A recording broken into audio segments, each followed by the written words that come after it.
and welcome back to my YouTube channel. What's up?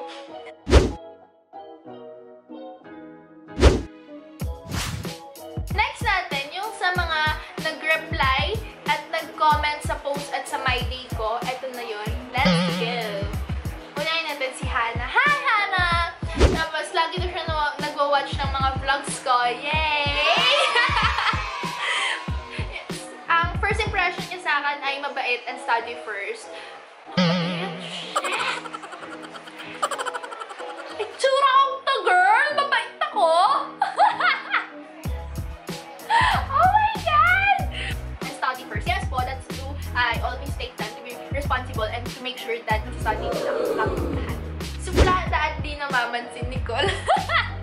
So, hindi naman na, grabe sa hindi namamansin. Suplada pwede, pero sa hindi namamansin, ewan ko, siguro sa pagiging suplada, doon talaga nahihirapan na hindi talaga ako namamansin. Pero namamansin po ako kapag in-approach naman ako. Maldita. My God, pati ito mga pinsan ko, maldita. Ano ba yan? Masungit na may dalang laging brats. Yun naman sa pinsan ko. Nung bata talaga ako, as in, lagi akong may hawak na brats. And yun yung favorite na daladala ko na hindi ko pinapahawak sa kahit na kanino. At girl, don't touch my brats. That is mine. Don't you touch my brats. Girl, no. Maldita. May times, yes, may times na nagiging maldita ko. Nagiging moody, tas yung kilay ko ng mga ganyan. Like, ito kay Ate Angel. Masungit, pero grabe talaga yung smell pan toothpaste. Yung smell, matamit ako, bigla ako lumapit sa kanya noon ng cheer dance. Tapos, as in so close na sinabi mo, ate, ano height mo? Matangtangkad mo. Ang ganda ng skin tone mo. Who I am, Miranda Girls. Hi, thank you, ate. And I really do love my skin tone din. At gusto ko rin yung skin tone ni Ate Angel. Morenang-morena din. And yung pagiging, ay siguro kaya ako na first impression ni ate sa akin na masungit kasi cheer dance. So sa cheer dance ko nakilala si ate. And yung pagiging masungit, siguro dahil pagod ako noon sa cheer dance, talaga, girl, wala na akong energy, makipagkwentuhan. Kaya siguro yung first impression niya masungit kasi naka-resting face na naman po ako, no? Kuya Shimada, jolly but spoiled and maldita ng very light. Woo! Very light ba? Pero hindi naman pala maldita. Joke lang. Jolly but spoiled. Jolly. Majolly but spoiled. Hindi ako spoiled. Spoiled brat sa mga magulang. Hindi mukha lang ako spoiled, pero hindi. Yung jolly, pwede. Opo, jolly po talaga ako. Hindi po natin madedeny ang pagiging masiyahin natin. Pero yung spoiled, hindi ako spoiled, guys. May gosh! Mataray. Yes, I am mataray. And wala tayong magagawa sa pagiging mataray ko. Si Basco. Si Basco sabi niya, syempre unang masungit attitude ka ba naman kapag may groupings. Pero sa una lang pala ngayon, Bessie Wap na kita. What's up, Bessie Wap? Masungit pag may groupings, grabe talaga ng grade 8. So, naano ko rin yung sarili ko nung grade 8 ako. Na-realize ko rin yun, like nung grade 9, grade 10. Nung grade 8, doon talaga ako naging masungit. Hindi ko alam kung bakit ako naging masungit nung grade 8. Siguro kasi ang kulit talaga. Joke lang. Miss ko na yung pala. Sobrang perfectionist ko din nung grade 8 ako. May times na gusto ko ganito, gusto ko nangyayari yung gusto ko. Kaya, girl, it's a check attitude, yes. Sometimes, but not always. Hindi ko po kaya na tumagal ako sa pagiging masungit. Kasi, madali naman mag-change yung mood swings ko. From being masungit to being malungkot na magiging masiyahin na... Siguro ganda yung first na kita sa akin ng mga tao. Lagi nakababayan mo taga no, tapos lagi nakasabi sila. Ay, ikaw ko ba sa sarili ko? Clean, talkative, and clingy. Clingy! Pinapakita ko na rin na thankful ako na nandun sila sa tabi ko sa pagiging clingy ko. Kaya, yes, I am clingy. And talkative. Opo, nakikita nyo naman, di ba, kung gaano ako kadaldal, guys. Hindi ko alam. May times na hindi ko mapigilan yung sarili ko. Daldal lang daldal, and minsan nonsense na yung dinadaldal ko, pero wala akong magagawa. I'm talkative and I am proud of being talkative. Yes. Ako liit.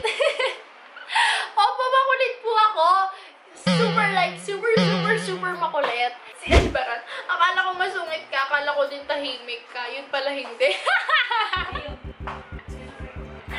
Tahimik kang tao, yun pala hindi.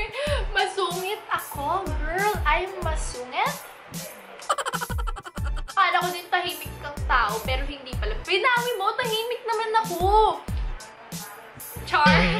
Maldita, pero sobrang bait naman, tsaka love trip kasama. Love trip kasama. Sobrang bait. Bakit sobrang? Pwede nang bait lang. hindi ko kayang tanggapin yung sobrang bait. Pwedeng bait lang. Bait lang, hanggang doon lang tayo sa level ng pagiging mabait. Huwag yung sobra. Love trip kasama. Love trip. Kasi, pero, parang, ano na kasi sa akin yung pagiging masaya kasama. Wow, masaya pa ako kasama! What's up, por? Hoy, par! Hoy ka din. Char! First impression ko sa'yo nung una kitang makita ng grade 8 is mataray, lalo na pag nagkasalong yung kulay? Yung kilay mo! Pag kinakausap mo ako ng grade 8. Yung pagiging masungit ko kasi, minsan kinakausap ako ni par ng stress na ako. Eh, minsan pag stress ako, ayoko naman kinakausap. So, nung kinakausap niya ako, siguro mas talaga akong naging masungit. Kaya wala na akong magagawa dun. Sorry sa pagiging masungit ng grade 8. Tapos akala ko rin 1 hour kang nagtututbrush dahil sa puti ng ngipin mo. Hoy, ano nangyari sa ngipin ko? Kung 1 oras ako nagtututbrush, girl. Ano na, girl? Doon na tayo sa comment section ng pinost ko sa Facebook. So, sabi ng aking pinsan, maingay na masungit. Maingay na masungit? Maingay ako. As in, nakikita nyo naman, super duper na super ingay ko. And, masungit, opo, wala po tayong nagagawa sa pagiging masungit natin. Maingay! Super! As in, lalo na pagkasama ko itong mga pinsan ko sa Agnor, yan, pag nagsama-sama kami. Siguro kasi sa sobrang tagal din namin na hindi nagkikita-kita ng mga pinsan ko, tsaka tapos nagsama-sama kami sa Agno, kaya siguro sobrang ingay. And the fact na yung tawa ko mas lalong nagpapaingay. Yeah. Well, that's me. Wala tayong magagawa sa pagiging maingay. Mukhang masungit. Opo, aminin na natin, girl, huwag na tayo ngayon.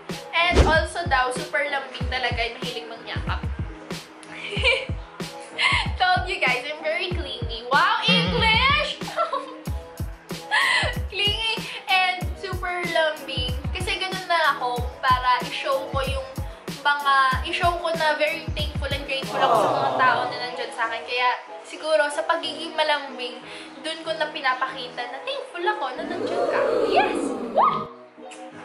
Tawa ng tawa po, super jolly. And as you can see, it's true. Nakailang halakhak na ba ako sa video na to? Siguro nagiging super duper jolly lang talaga ako. Tsaka tawa ng tawa. Lalo na kapag ka-vibes ko yung tao na kasama ko. And hindi naman ako mahirap i-approach. Kaya kung gusto niya ako maging ka-vibes, go! Mayaman, social, ganun! Lahat yun si Daphne. Ito yung pinaka sobrang natawa ako sa lahat ng comments. Kasi, mayaman! Not sure? Hindi po ako.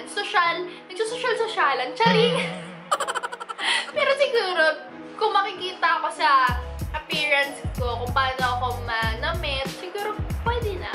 Siguro, i-claim ko na yun sa sarili ko na gusto ko pag lumalabas ako and kapag gumagala ako or kapag kasama ko yung mga friends ko, mukha akong mayaman.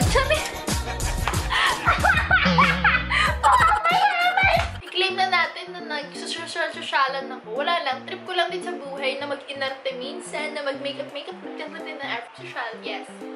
Let's go. Mayaman, hindi po. Sorry, Josh. Ito din. Love trip din to kay Fronte. Mahirap i-approach mo nga kasing masungit tapos attitude, pero hindi naman pala. Binawi mo ka, girl, ah! Binawi ka pa! Masungit! Ay, hindi. Mahirap i-approach mo nga kasing masungit tapos attitude. Ay, grabe.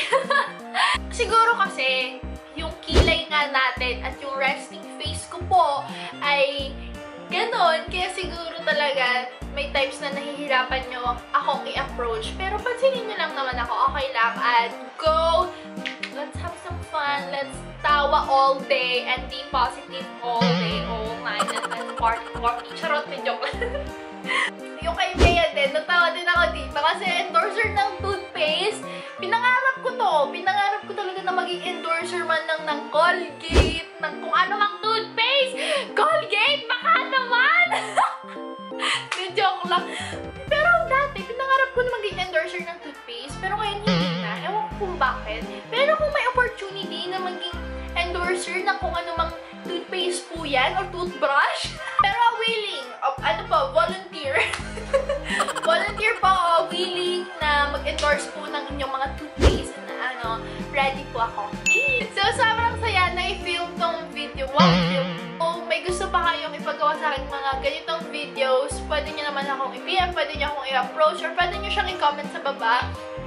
At sorry guys kung may times na nagiging masunod ako or nagiging attitude ako or maarte, maldita, suplada, yung mga ganong bagay. Dahil po yun sa aking resting face at sa aking kilay.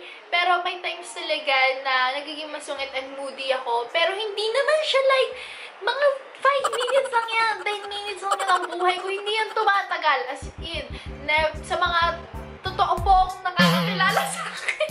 Hindi ko kaya tumagal ang pagiging masungit at pagiging mataray kasi nakukonsensya ako. Na-appreciate ko lahat guys ng first impression and assumptions nyo tungkol. So, ko na rin tatapusin yung vlog na to at kung may gusto pa kayong makita sa mga dito ko na din tatapusin tong video na to. And if you guys like this video, kindly like, subscribe, and ring the notification bell so you can be updated for more vlogs that I am going to upload. And if you have any suggestions for my coming vlogs, comment it down below.